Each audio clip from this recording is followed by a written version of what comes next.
Puji Tuhan Ibu Bapak Saudara. Apa kabar? Tuhan Yesus baik. Baik, Ibu Bapak Saudara, kita akan membaca dalam 1 Korintus pasal yang ke-13, Ibu Bapak Saudara. 1 Korintus pasal yang ke-13. Mari kita akan membacakan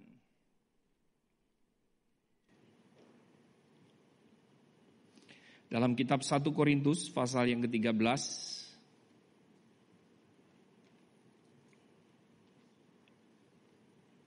Kita akan baca mulai dari ayatnya yang ke-4, Saudara, sampai dengan ayatnya yang ke-7, Saudara.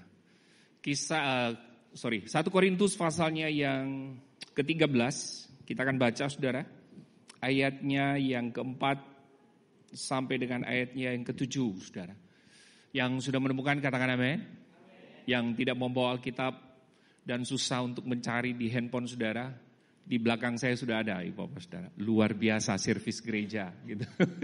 Excellent. Amin, Ibu Bapak Saudara.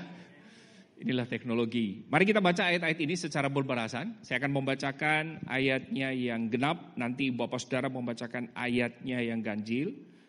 Dan ayat yang ke-7 kita akan membaca bersama-sama. Sekali lagi, 1 Korintus pasal 13 ayat yang ke-4 sampai dengan ayat yang ke-7, Saudara. Ayat yang ke-4, kasih itu sabar, kasih itu murah hati, ia tidak cemburu, ia tidak memegahkan diri dan tidak sombong. Silakan, Saudara.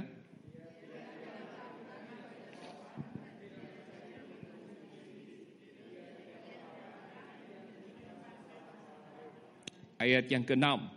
Ia tidak bersuka cita karena ketidakadilan, tetapi karena kebenaran. Ayat yang ke-7 kita baca bersama-sama. 3-4. Ia menutupi segala sesuatu, percaya segala sesuatu, mengharapkan segala sesuatu, menanggung segala sesuatu. Nah, Ibu Bapak Saudara, saya berterima kasih. Terima kasih kepada Ibu Gembala, terima kasih kepada Pak Febri sebagai Gembala Stone. Terima kasih juga buat Pak Aming sebagai penatua dan para diaken. Memberi saya kesempatan sekali lagi untuk berbagi firman Tuhan di minggu yang pertama, Ibu Bapak Saudara. Saudara mau belajar bersama-sama? Baik. Nah, tema kita di bulan Juli kita akan berbicara tentang sebuah season yang baru, yaitu tentang kasih. Jadi kalau kita mau urut-urut sebetulnya setiap bulan ini tema kita itu berkesinambungan. Tidak ada yang tidak berkesinambungan. Kalau saudara ingin berbicara tentang kasih, maka saudara harus melewati yang namanya season of summer.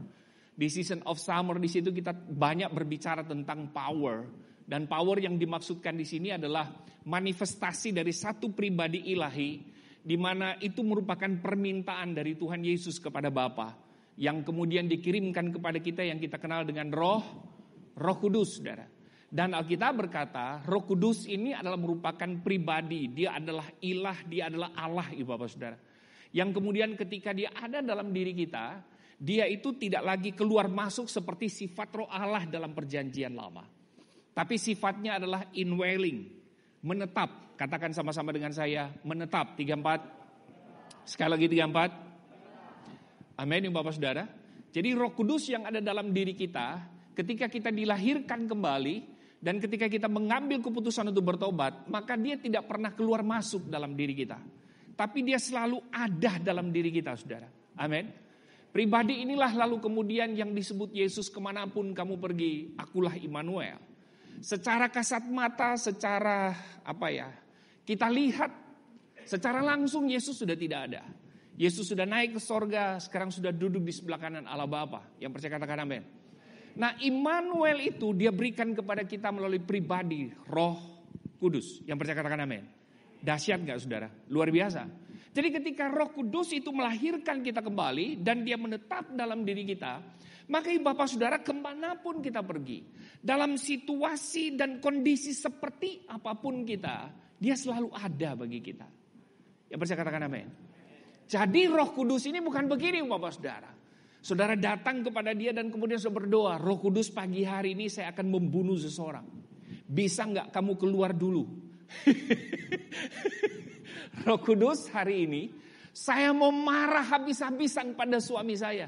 Sampai dia bertekuk lutut dan minta ampun. Boleh enggak supaya enggak tercemar kamu di dalam diri saya, kamu keluar dari saya sementara? Enggak. Amin.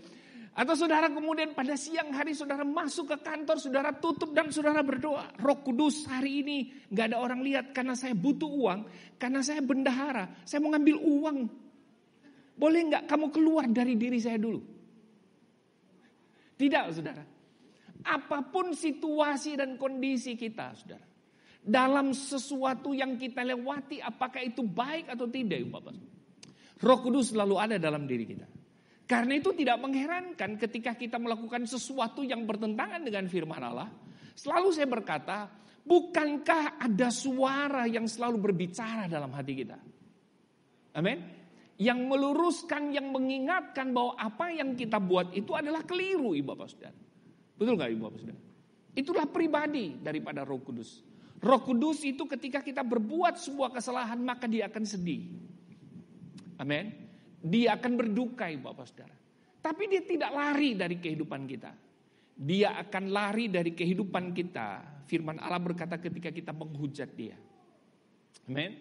Nah, Roh Kudus yang melahirkan kita kembali dan ada dalam diri kita. Dialah yang mengubahkan seluruh keberadaan kehidupan kita Saudara.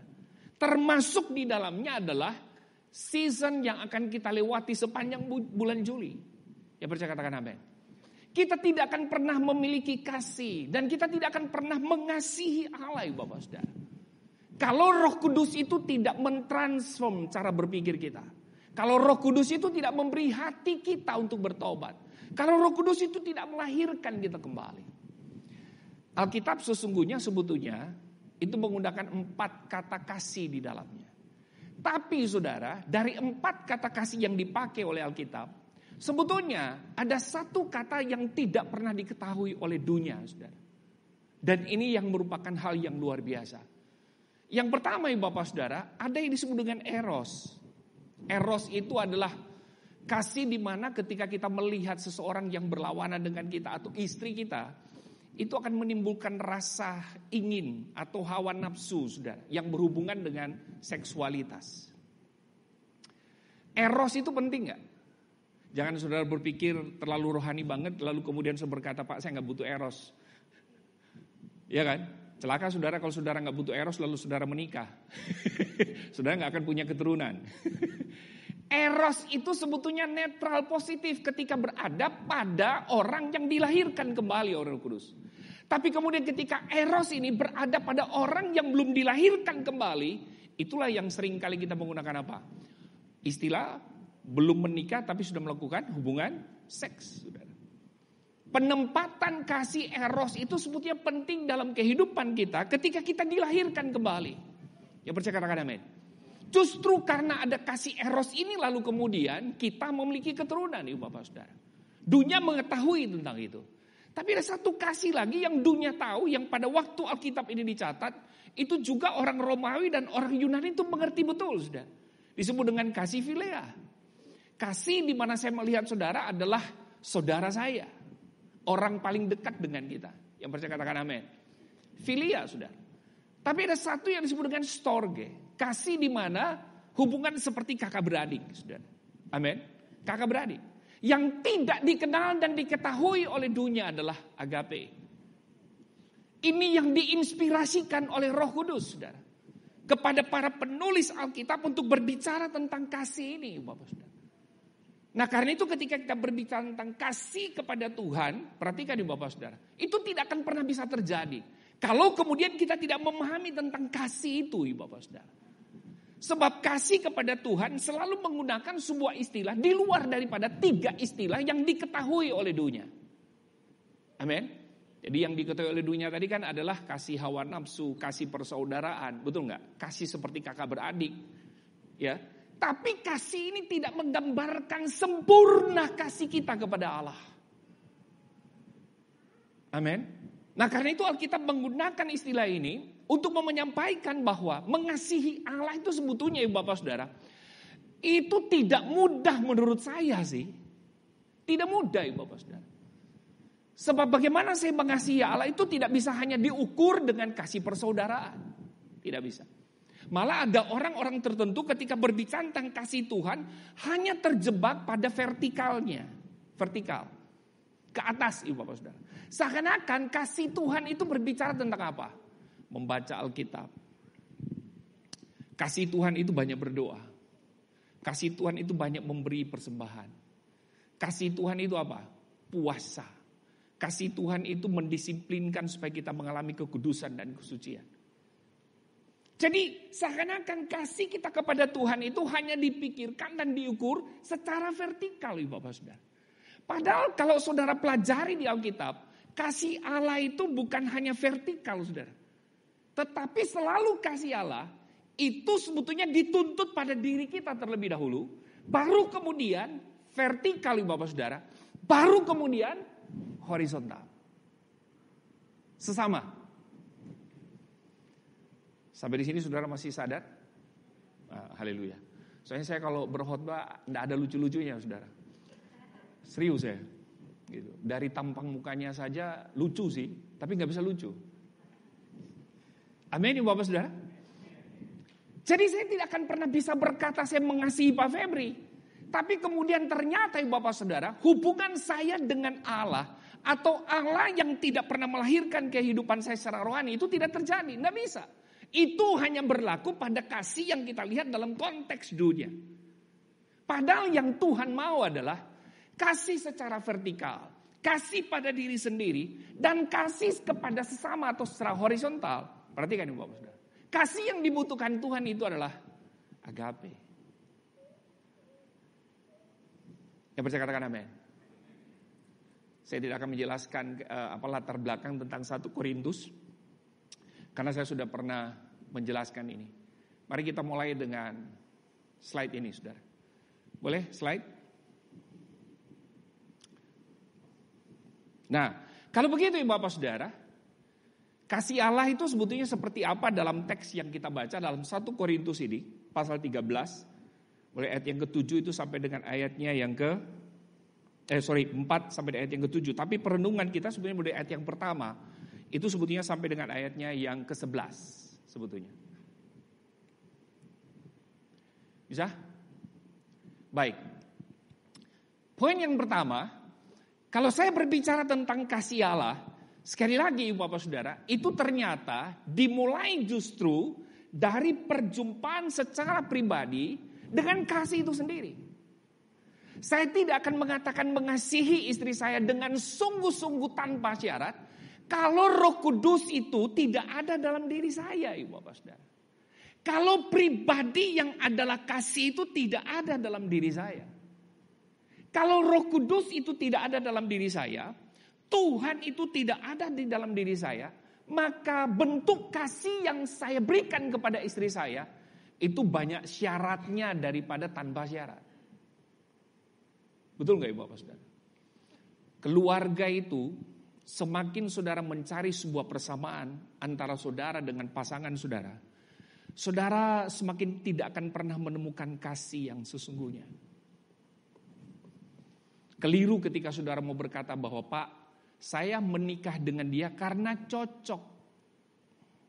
Makan cocok itu saudara. Nanti yang akan terjadi dalam perjalanan kehidupan keluarga saudara adalah cocok logi. Semuanya itu diusahakan supaya kelihatan cocok. Betul enggak Om Aming? Om Aming ini kan usia berapa Om? Rahasia. Artinya sudah malang melintang dalam berkeluarga. Betul enggak Om? Semakin saudara mencari sebuah persamaan kepada pasangan saudara, semakin saudara tidak akan pernah bisa menemukan kasih yang sesungguhnya. Sebab saya pernah mengatakan bahwa siapapun kita selalu berusaha untuk membenarkan apa yang kita lakukan dan apa yang kita perbuat, Ibu Bapak Saudara. Yang kita buat belum tentu menyenangkan hati dia dan seterusnya. Dan semakin kita mencari sebuah perbedaan, saudara, justru lagi saya mau katakan bahwa semakin saya tidak akan pernah lagi bisa menemukan yang namanya kasih, saudara. Jadi kasih itu sebetulnya Bapak Saudara, baik di dalam suka maupun duka, dia tetap memang harus ada bagi kita Ibu Bapak Saudara. Kok gak ada yang amin ya?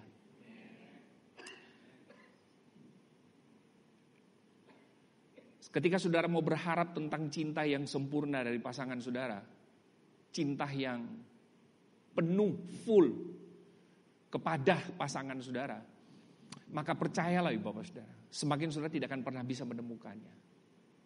Betul? Dan kecenderungan orang semakin dekat dengan seseorang, semakin dia akan menjauhi dia. Karena semakin dia dekat dengan seseorang, semakin dia mengetahui kelemahannya, semakin dia mengetahui kekurangannya. Dan kecenderungan kita akan meninggalkan orang itu. Betul gak saudara? Tapi dengan Tuhan itu luar biasa. Justru semakin kita mengenal dia lebih dalam, lebih dalam, lebih dalam, itu justru semakin menunjukkan bahwa dia itu luar biasa bagi kita. Betul gak saudara? Jadi Bapak Saudara, jangan dulu berbicara tentang kasih secara horizontal. Alkitab berkata, bereskan dulu tentang kehidupan kita. Baru kemudian saya akan berbicara tentang mengasihi Tuhan secara vertikal. Betul gak Bapak Saudara?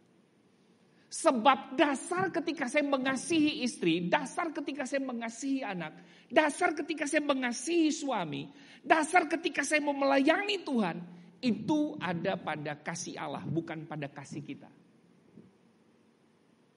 Amin. Semakin saudara meminta sesuatu kepada gereja, semakin saudara meminta sesuatu kepada para pelayan, para hamba Tuhan, percayalah semakin saudara akan kecewa. Betul gak? Tapi kemudian ketika pribadi kasih yang sesungguhnya itu ada dalam kehidupan saudara, maka saya percaya bahwa apa yang saudara harapkan dari gereja, apa yang saudara harapkan dalam sebuah pelayanan, apa yang saudara harapkan dalam sebuah hubungan, kemudian saudara tidak dapati, percayalah, saudara tidak akan pernah kecewa. Karena ada kasih Bapa dalam diri kita. Amin.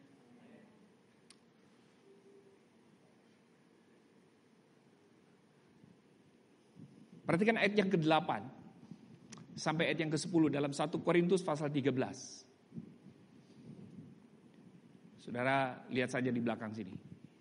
Oke? Alkitab berkata apa? Kasih itu tidak berkesudahan. Nubuat akan berakhir, bahasa roh akan berhenti, pengetahuan akan lenyap. Sebab pengetahuan kita tidak lengkap dan nubuat kita tidak sempurna. Ayat yang ke-10 saudara. Mari kita baca dengan suara yang keras. Bisa lihat? Ayat 10? Oke. 3, 4. Tetapi jika yang sempurna tiba, maka yang tidak sempurna. Siapa di sini yang percaya bahwa suami Anda sempurna? Angkat tangan.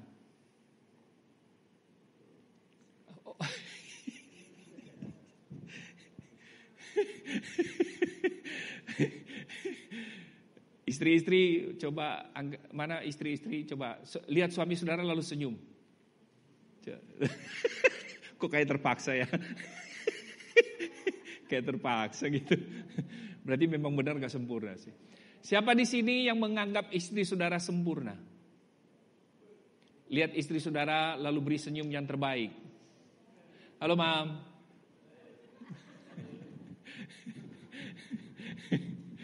Siapa di sini yang menganggap bahwa anak saudara sempurna?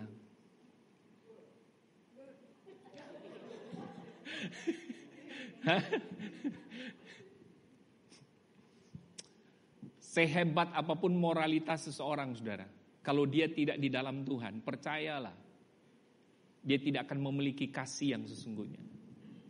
Makanya tidak mengherankan, orang di luar Tuhan, tanpa berjumpa pribadi dengan Tuhan, kasih itu ada dalam diri dia. Selalu apa? Transaksional. Yang paling banyak adalah menuntut. Menuntut. Katakan sama-sama dengan saya, menuntut. Kasih yang menuntut ini penting atau salah, saudara? Justru itu yang membuat pasangan kita jadi stres. Bahkan kita yang menuntut pada diri dia pun akan menjadi stres. Karena kita tidak akan pernah menemukan kesempurnaan dalam pribadi yang kita cintai. Yang sempurna cuma satu. Kata Ibu Tina, hanya Allahu Akbar. Hanya Allah lah yang sempurna. Betul gak ya Bapak Saudara? Nah karena itu saya mau katakan bahwa sempurna yang Tuhan inilah yang harusnya ada dalam diri kita. Amin saudara. Sehingga segala sesuatu yang kita kerjakan dalam kehidupan kita ya Bapak Saudara, semua mencerminkan akan kasih Allah saudara.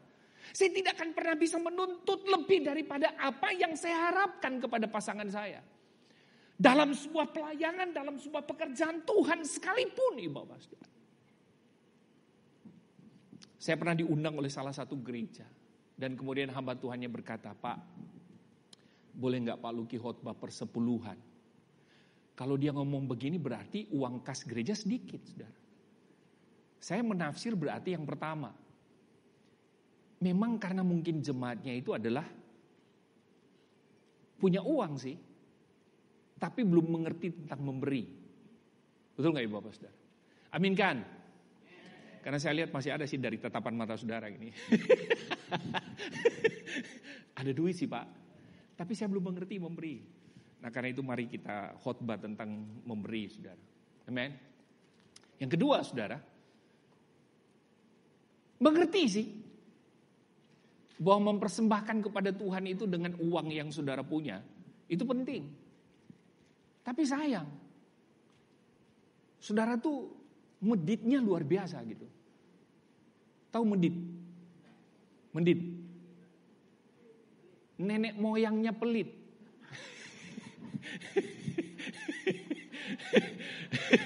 Pak Firidom ada anak pelit nggak? Nenek moyang pelit ada kan medit gitu. Benar gak Bapak Saudara? Nah saya menafsir cuma dua itu saja gitu Bapak Saudara. Nah saya mengatakan bahwa memang ini persoalan. Kadang Ibu Bapak Saudara kita yang mengaku mengasihi Tuhan. Perhatikan Ibu Bapak Saudara. Kadang-kadang dalam memberi kepada Tuhan pun tidak pada posisi atau tidak pada hal yang sangat terbaik dalam hidup kita. Kita masih hitung-hitung dengan Tuhan. Siapa bilang persepuluhan sudah berhenti? Video yang viral itu menurut saya tuh keliru. Sampai hari ini bangsa Israel masih memberi perpuluhan. Tapi tidak dalam bentuk uang memang. Itu diganti dengan apa Ibu Bapak Saudara? Barang-barang panenan. Ditukar dengan barang panen. Gitu. Jadi bukan tidak ada perpuluhan saudara. Dan kita gak usah bahas tentang perpuluhan. Pertanyaan saya Ibu Bapak Saudara. Siapa yang memberi nafas saudara? Siapa saudara? Nafas. Kalau hari ini Tuhan ambil, lalu saudara mau komplain. Jangan-jangan karena saya gak beli perpuluhan. Kan gitu saudara. Kita kadang-kala salah memahami dan mengerti tentang yang terbaik Ibu Bapak Saudara.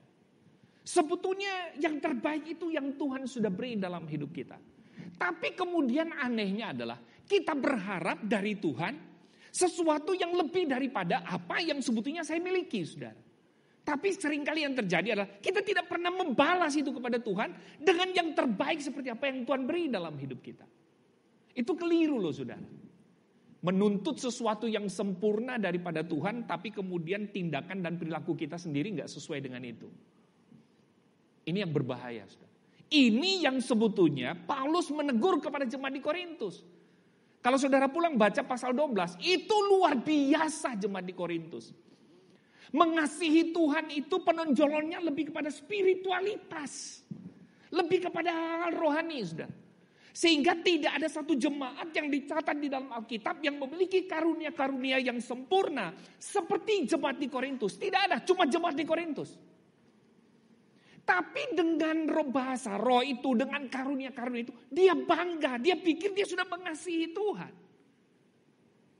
Paulus bilang, enggak. Mengasihi Tuhan hanya pada vertikal, itu baik. Tapi tidak berhenti pada vertikal. Tidak berhenti. Saudara juga harus menunjukkan kehidupan kita setiap hari tentang kasih itu, saudara. Amin. Segala sesuatu itu akan lenyap. Tapi hanya Yesus yang merupakan kasih itu yang tidak akan pernah bisa lenyap. Amin. Kalau saudara lihat mulai dari ayat yang keempat yang kita baca tadi sampai dengan ayat yang ketujuh, kasih di situ itu sebetulnya secara gramatikal Yunani bersifat subjek. Dan kemudian ketika dijelaskan sesudah kasih itu, dia berubah menjadi kata kerja, saudara. Kata kerja. Jadi contoh nih ayat yang keempat. Ya, kasih itu sabar. Sabar itu saya ulang lagi. Kasih itu, sabar itu, sabar lebih besar. Kasih atau sabar? Kasih. Sabar merupakan akibat daripada kasih. Nangkap nggak, saudara? Berarti yang mau dijelaskan oleh Paulus di sini, kasih ini memang adalah sifat yang kalau kemudian kita praktek menjadi kata kerja, saudara.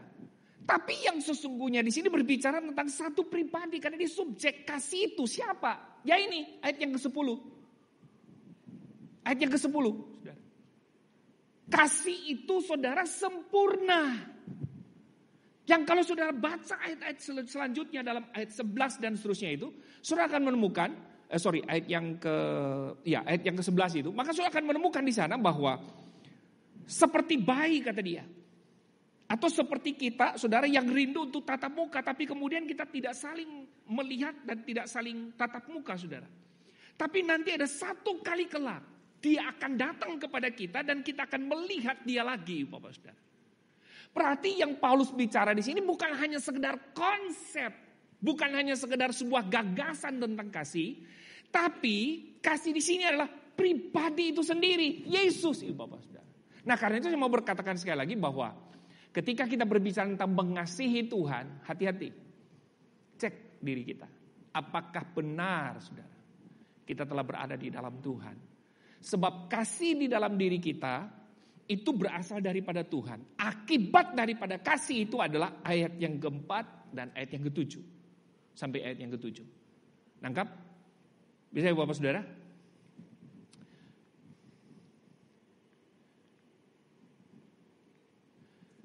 Mengapa, saudara? Tuhan itu harus ada dalam diri kita. Atau Yesus itu mesti ada dalam diri kita, baru kemudian kita berbicara tentang kasih kepada Tuhan. Jawabannya sederhana. Karena tidak ada satupun di antara kita yang disebut sebagai orang yang tidak berdosa. Saya dan saudara adalah orang berdosa. Jadi saudara bisa bayangkan kalau misalnya saya belum lahir baru berjumpa dengan kasih itu sendiri. Tapi kemudian saya berusaha untuk mengasihi orang lain. Berusaha untuk mengasihi sebuah pekerjaan Tuhan. Berusaha untuk sempurna oleh orang lain, saudara. Gitu. Saudara bisa bayangkan gak? Maka saya akan pastikan bahwa orang lain itu akan mengalami apa? Stres melihat kita. Bahkan kita sendiri akan mengalami kekecewaan, saudara. Karena kasih yang sesungguhnya itu tidak pernah mengubah hidup kita. Mengasihi Tuhan dan mengasihi sesama. Terlebih dahulu kasih itu harusnya mengubah hidup saya. Jangan pernah menuntut sesuatu kepada istri saudara. Sementara saudara sendiri tidak pernah memberi sesuatu kepada dia. Kira-kira gitu. Amin. Nah, karena itu di dalam 1 Yohanes pasal 4 ayat 8 sampai 10, 1 Yohanes pasal 4 ayat 8 sampai 10, dia berkata begini, barang siapa tidak mengasihi, ia tidak mengenal Allah. Sebab Allah adalah kasih. Dalam hal inilah kasih Allah dinyatakan di tengah-tengah kita, yaitu bahwa Allah telah mengutus anaknya yang tunggal ke dalam dunia supaya kita hidup olehnya. Ayat yang ke-10 kita baca sama-sama. Bisa lihat saudara? 3, 4. Bukan kita yang telah mengasihi Allah, tetapi Allah yang telah mengasihi kita dan yang telah mengutus anaknya sebagai pendamaian bagi dosa-dosa kita. Hubungan saya dengan istri, hubungan saudara dengan anak, hubungan saudara dengan suami, hubungan saudara dengan pekerjaan Tuhan dengan gereja ini, itu tidak akan pernah terjadi dalam kasih Allah. Sekali lagi, kalau saudara tidak pernah berjumpa dengan kasih yang sesungguhnya. Amin.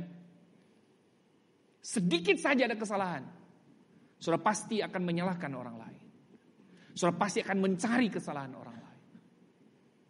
Betul gak Ibu Bapak Saudara?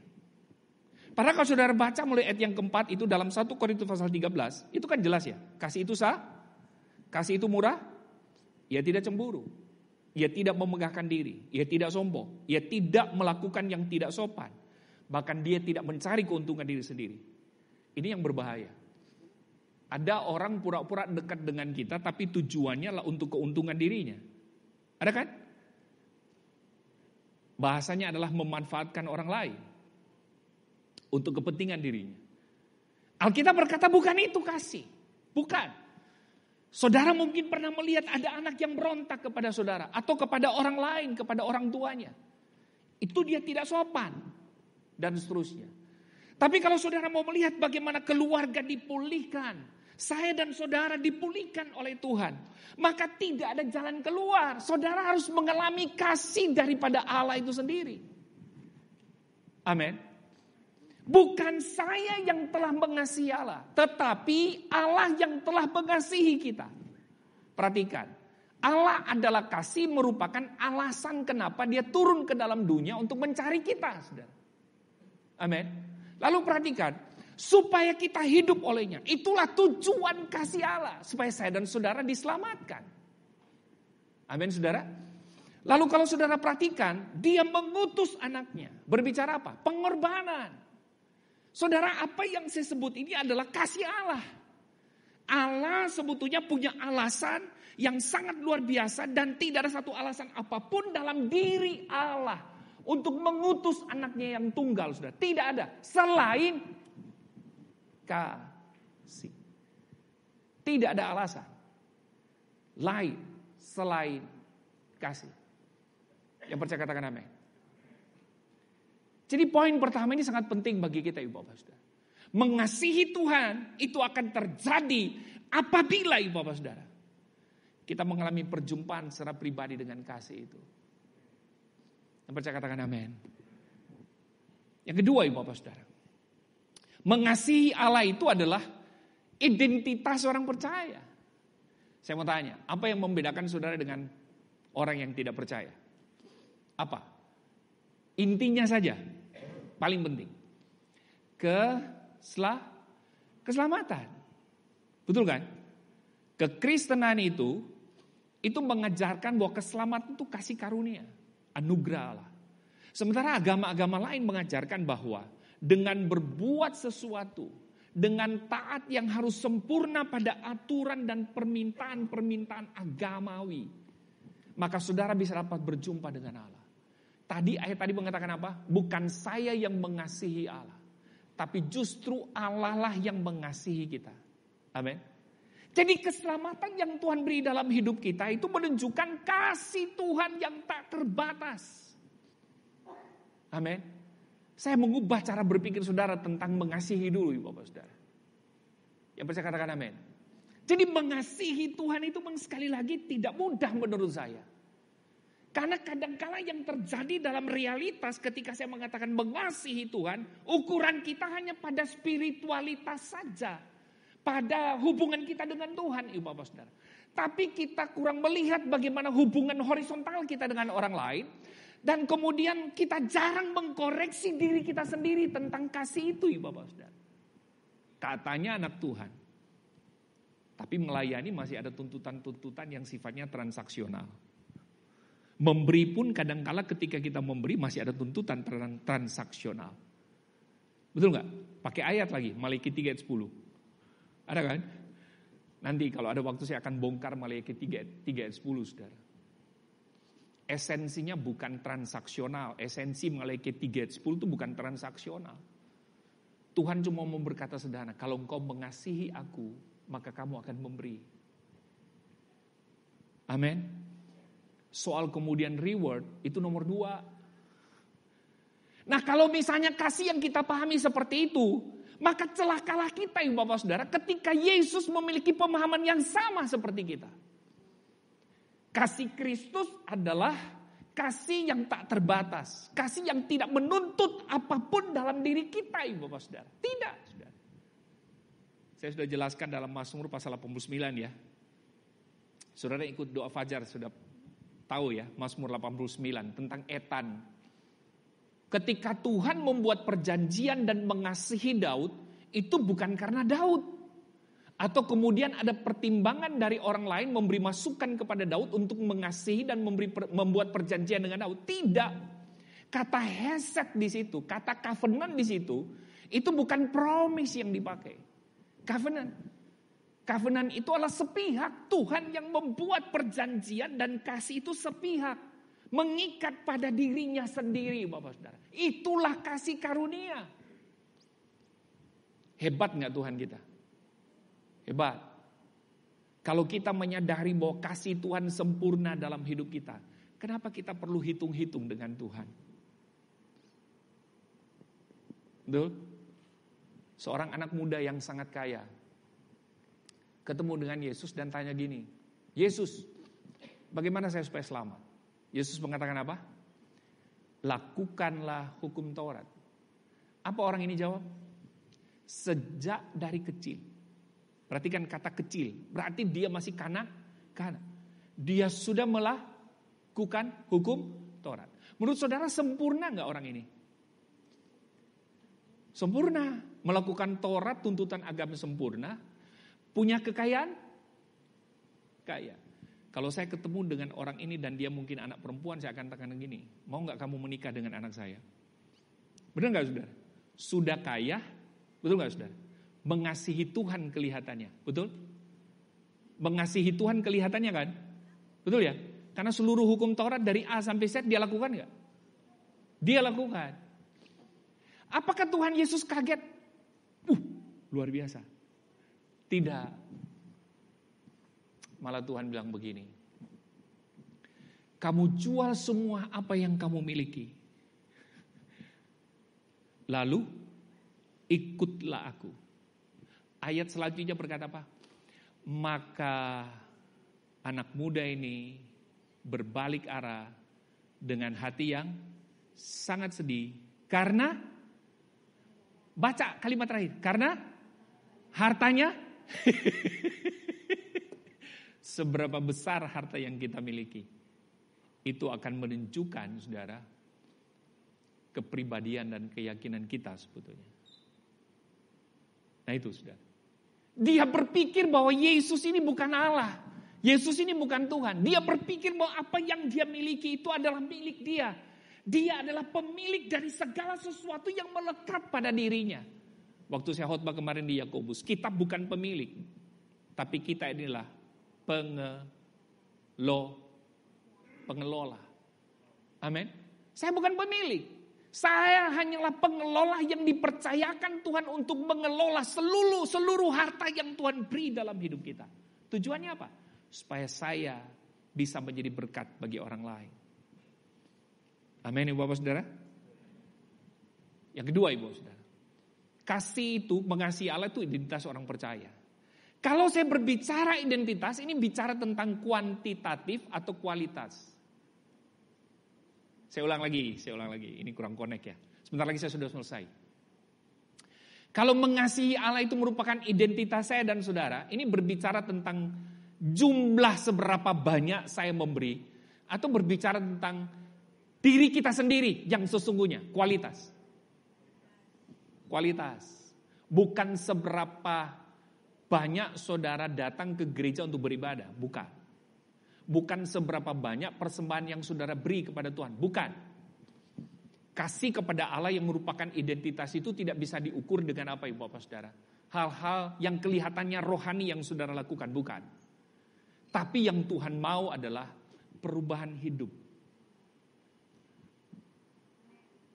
Ulang lagi. Bukan seberapa sering saudara berdoa. Bukan seberapa sering saudara berpuasa. Bukan seberapa sering saudara datang ke gereja. Bukan. Tapi seberapa besar perubahan hidup dalam hidup saudara. Ya bisa katakan amin. Amin. Berubah dulu. Baru kemudian kita berbicara tentang memberi dan seterusnya. 1 Korintus 13:47 saya sudah baca tadi. Amin. Jadi bicara kualitas. Amin. Yang terakhir. Kita baca sama-sama quote ini, saudara. 1, 2, 3. Kekristenan tanpa kasih Allah maka akan kehilangan makna hidup yang sesungguhnya. Bagaimana saudara mendefinisikan saudara dalam kekristenan, itu sangat tergantung pada ada kasih Allah dalam hidup saudara atau tidak. Amin. Sebab ukuran kita sekali lagi bukan seberapa banyak saudara memberi dan seberapa sering datang beribadah, bukan. Tapi seberapa besar perubahan yang terjadi dalam hidup saudara. Sehingga ketika orang melihat hidup saudara, orang akan melihat Yesus dalam hidup kita. Amin. Kalau saudara mau berkata, Pak Luki, ukuran saya dalam mengasihi Tuhan adalah memberi Pak persembahan, memberi perpuluhan. Kalah sama Billy Gates, kita masih kalah. Betul kan? Sama, kalah kita dengan yang namanya Mark Zuckerberg. Kalah jauh saudara. Dia kalau memberi untuk humanism, untuk kemanusiaan, wow saudara. Triliun, bukan miliar, triliun. Dan itu uang saudara, bukan kertas, uang. Berapa yang saudara beri ke gereja dibandingkan dengan dia? Masih kalah jauh. Amin. Berarti berbicara kualitas hidup. Yang terakhir saudara, mengasihi Tuhan itu bukan syarat untuk mengasihi orang lain. Bukan. Tapi itu merupakan akibat. Amin. Mengasihi Tuhan itu bukan syarat untuk saya menerima orang lain. Bukan. Tapi mengasihi Tuhan itu ketika saya mengasihi orang lain, menerima orang lain dalam kelemahan dan kekurangannya, itu merupakan akibat dari kasih yang bekerja dalam kehidupan kita. Yang percaya katakan amin. Mungkin ada di antara saudara yang pernah mengalami ditolak, diperlakukan tidak adil, dibohongi, dicurangi, saudara. Ya kan? Bahkan mungkin ada di antara kita, Bapak Saudara, yang mengalami apa? Kekerasan dalam rumah tangga. Ya kan? Baik melalui sebuah pukulan maupun sebuah perkataan, Bapak Saudara. Perhatikan, Alkitab berkata, kita tidak akan mampu mengasihi orang itu kalau kasih Allah tidak ada dalam diri kita. Tapi kita akan mampu mengasihi orang itu kalau ada kasih Allah dalam diri kita. Ya bisa katakan amin. Kenapa? Karena kasih Kristus itu tanpa syarat. Seburuk apapun yang dilakukan dan apa yang kita alami atas perlakuan orang lain, kalau ada kasih Kristus, kita pasti mengampuni. Amin. Saudara, ada seorang hamba Tuhan dalam buku yang dia tulis tentang kasih. Sejak dari usia 12 tahun, dia diperkosa oleh ayahnya sendiri. Dan dalam tulisan itu, berulang-ulang dia katakan bahwa ada kurang lebih 200 kali papahnya memperkosa dia. Mulai dari usia 12 tahun mulai dari usia 12 tahun itu saudara sampai 18 tahun. Papahnya itu melakukan di rumah, bahkan di dalam mobil, di kamar mandi, itu dia lakukan kepada dia, saudara. Akibat dari apa yang dia lakukan, Ibu Bapak Saudara. Maka hamba Tuhan perempuan ini, Ibu Bapak Saudara, kehidupannya gak beres pada usia-usia itu. Dia melacurkan diri. Dia ingin supaya dia mengalami yang namanya kepuasan kasih melalui seksualitas, Ibu Bapak Saudara. Luar biasa hancur perempuan ini. Dan yang lebih hancur lagi adalah sekecil apapun saudara tidak ada di dalam hatinya untuk mengasihi ayahnya, untuk mencintai ayahnya. Bahkan dia punya komitmen kalau nanti dia sudah besar, dia akan membunuh ayahnya. Dari usia 12 sampai 18 tahun, 200 kali papahnya itu memperkosa dia. Melakukan dia seperti saudara, bukan anaknya sendiri. Tapi dalam buku itu dia berkata, saya diperlakukan oleh ayah seperti wanita tuna susila.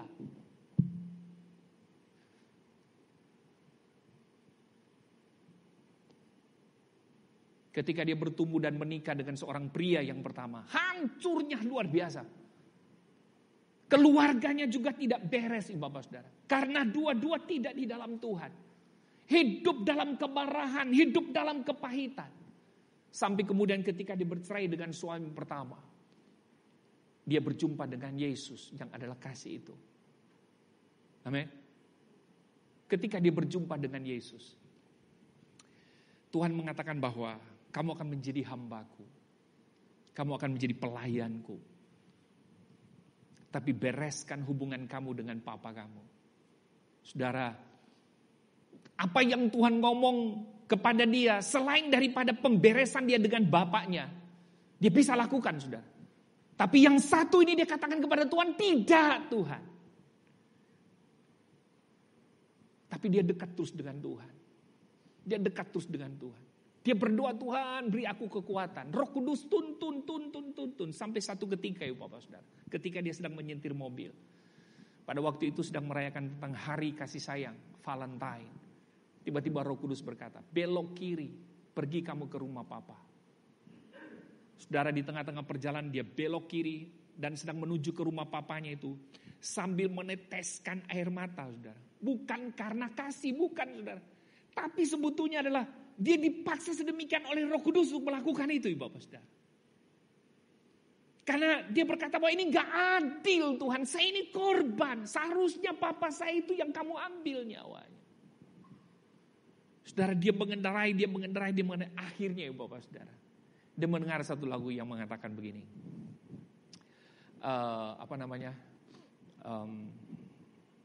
Yang lagu Christ is enough for me. Christ is enough for me. Everything I need is in you. Kristus sudah cukup bagi dia. Segala yang dia butuhkan ada dalam Kristus. Saudara, itu dia mengatakan seperti sebuah es jatuh di kepala dia, saudara. Dan akhirnya saudara tahu, dia pergi ke rumah papanya, dia ketuk pintu rumah papanya. Ketika dia buka, papanya keluar, saudara. Saudara tahu, papanya lari. Lari papanya. Dikejar sama perempuan hamba Tuhan ini. Dia kejar, saudara, dan dia memeluk papanya. Dia cium papanya. Papanya tuh kaget tuh luar biasa. Papanya pikir, saudara, dia mau dibunuh oleh anaknya. Dia kejar, dia peluk papanya, dia cium dan dia berlutut dan dia berkata, aku mengampunimu Papa. Aku mengasihi sama seperti Kristus mengasihi saya. Singkat cerita, sebelum papanya meninggal, papanya mengalami kasih Kristus. Sudah tahu siapa hamba Tuhan ini? Joyce Meyer. Ada yang tahu? Ada yang tahu Joyce Meyer? Sekali-sekali kalau gitu Pak Febri kita undang, cuma bayarnya mahal. Siapa yang gak kenal dengan Joyce Meyer? Seorang hamba Tuhan perempuan yang dipakai Tuhan dengan luar biasa di Amerika. Tapi punya latar belakang kehilangan kasih.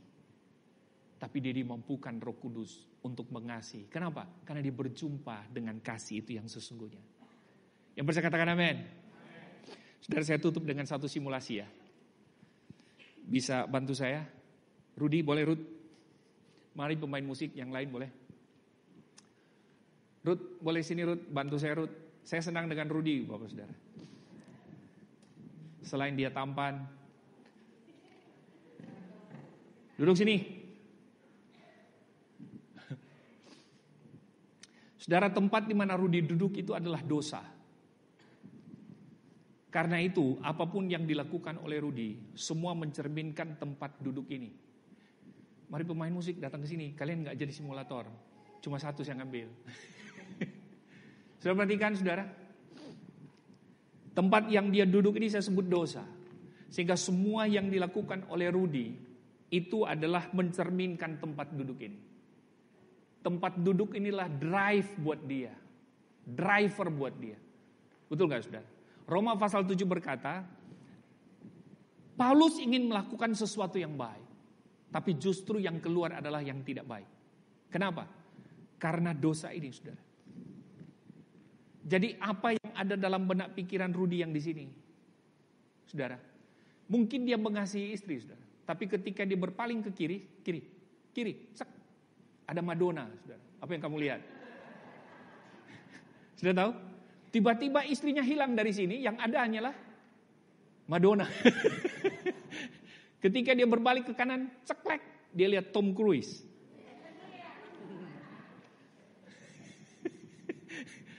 Tiba-tiba hilang, saudara. Jadi seluruh apa yang dia lakukan, saudara, mencerminkan ini. Kursi ini. Amin. Tidak ada kasih yang sempurna dalam diri dia. Dia adalah orang yang cacat. Dalam pandangan mata Tuhan dia bukan orang benar, dia bukan orang kudus. Sehingga segala sesuatu yang dilakukan oleh Rudy adalah kasih dunia ini. Semuanya transaksional. Tiba-tiba Yesus datang, saya. Yesus. Oke, mati di atas kayu salib. Oke, tadi kita sudah baca ya. Tujuannya adalah dasar. Waktu kemudian Allah berinkarnasi, saya melihat Rudy, saudara. Yang dia sendiri gak bisa ngapa-ngapain dengan kursi itu. Dia berusaha untuk keluar dari kursi. Dia berusaha untuk keluar dari pengaruh kursi itu. Dia tetap tidak akan pernah bisa, ibu bapak saudara. Tapi saya datang dan saya mengasihi Rudy. Karena apa, saudara? Saya mencintai dia. Saya mengasihi dia. Amin, saudara. Apapun yang dilakukan oleh Rudy, dia tidak bisa dapat keluar dari kursi itu, saudara. Tapi saya mati buat dia. Saya datang dan kemudian saya berkata begini, Ruth, aku menebus kamu dari kursi ini. Oke? Mas, saya kasihlah amplop ini. Isinya di dalam ada 1,5 M. Benar sudah 1,5 M ini. Saya kasih ke Rudy. Waktu saya kasih ke Rudy, ini lalu kemudian disebut dengan penebusan, ibu bapak saudara. Tapi sebetulnya dalam Alkitab bukan saya kasih ke Rudy. Ini hanya gambaran penebusan. Jangan saudara lihat secara harfiah, gambaran. Saya menebus Rudy, berdiri. Lalu kemudian saudara, saya ngajak Rudy ke sini, maju. Lalu saya gantikan tempat duduknya Rudy. Rudy udah keluar gak dari sini? Kenapa saudara? Karena saya sudah bayar, saya sudah tebus. Sekarang duduk lurut, gak usah ragu-ragu duduk. Dalam hati kapan mau dudukin Pak Luki gitu. Kursi Pak Luki aja saya takut kata gitu di kantor. Sekarang ini manfaatnya gitu. Nah ketika dia dudukin saya saudara, apa yang dia lakukan, apa yang dia perbuat, apa yang dia pikirkan, kasih yang ada dalam hatinya tidak lagi hanya bersifat, tidak hanya bersifat storge, tidak hanya lagi bersifat filia, tidak lagi hanya bersifat eros, tapi kasih dalam diri dia adalah agape. Berdiri Ruth. Nah waktu kamu terus berjalan, ada tantangan, jatuh benar, jatuh, perak. Tapi saudara waktu dia jatuh, saya ada di samping dia. Ayo Ruth, saya tahu kamu lemah. Jalan lagi, dia lihat lagi samping kiri, ada perempuan lagi, cek kiri, Pak Haming ternyata. Oke, terjadi kontak, terjadi perjinahan, jatuh. Oke saudara, apa saya membiarkan? Saya sudah menebus dia di sini, saya sudah bayar dengan harga mahal. Saya datang, saya ngangkat lagi, Ruth, saya sabar karena aku udah bapak kamu. Jalan terus Ruth, jalan terus. Sampai kemudian apa yang saya inginkan Rudy ada di tempat ini, yaitu kemuliaan yang kekal. Jalan terus Ruth. Waktu Rudy kesini saudara, saya peluk dia. Sekarang kita sudah ketemu muka kan? Jawab iya dong. Ya. Sekarang sudah kita ketemu muka kan? Kalau tadi kan Rudy berpikir, mana siapa sih kasih ini? Saya belum pernah ketemu dengan dia. Sekarang ketika dia ketemu dengan saya, perasaan kamu gimana kalau ketika saya peluk? Peluk saya dong. Peluk saya dong. Jangan gini dong, peluk. Rasanya gimana? Nano. Nyaman, saudara. Beri tepuk tangan buat Tuhan. Amin. Kita tidak akan pernah mampu mengasihi orang yang membuat kita Yang membuat kita marah, yang membuat kita tersakiti, Bapak Saudara. Kalau kasih Kristus itu tidak ada dalam diri kita. Amin. Amin, Bapak Saudara. Yang pertama apa Saudara? Kita harus berjumpa secara pribadi dengan dia. Mengasihi Tuhan identitas kita. Dan yang ketiga apa saudara? Mengasihi sesama. Mengasihi Tuhan bukan syarat untuk mengasihi sesama, tetapi karena akibat dari kasih Allah dalam diri kita. Mari kita bangkit berdiri. Saya rindu kita nyanyikan yang lagu tadi.